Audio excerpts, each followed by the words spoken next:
Welcome back. So in 2016, work to restore a chapel at one of Austin's oldest cemeteries led to the discovery of dozens of skeletal remains. Yeah, today we have an update on the efforts to find out who those remains belong to. Nabil Remadna is in the newsroom for us this morning with a closer look, Nabil, at what is the next step in this process. Good morning. Good morning. A lot of history in Oakwood Cemetery, but as far as the remains, these were men, women, even children, and those identities have not really been understood, who these people were. So now the Austin Parks and Recreation will be partnering with the University of Connecticut to do even further testing, this time using DNA.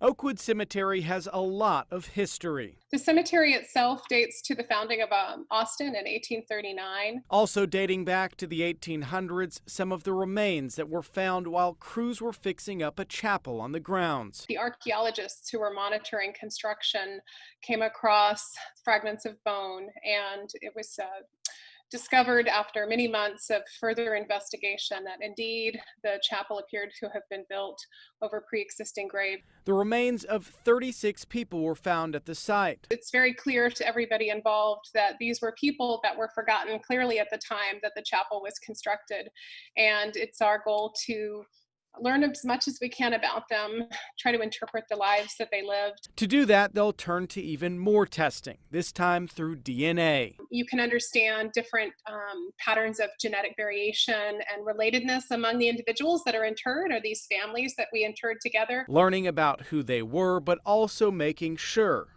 they're remembered.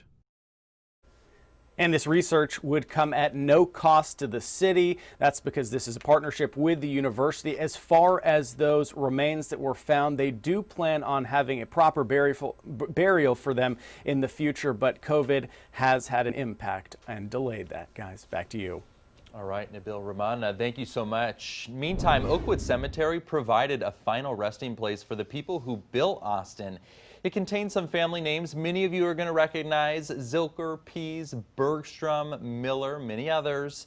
The restoration project also brought up some of Austin's history because underneath the chapel's floorboards, unmarked graves in a racially segregated part of the cemetery were discovered.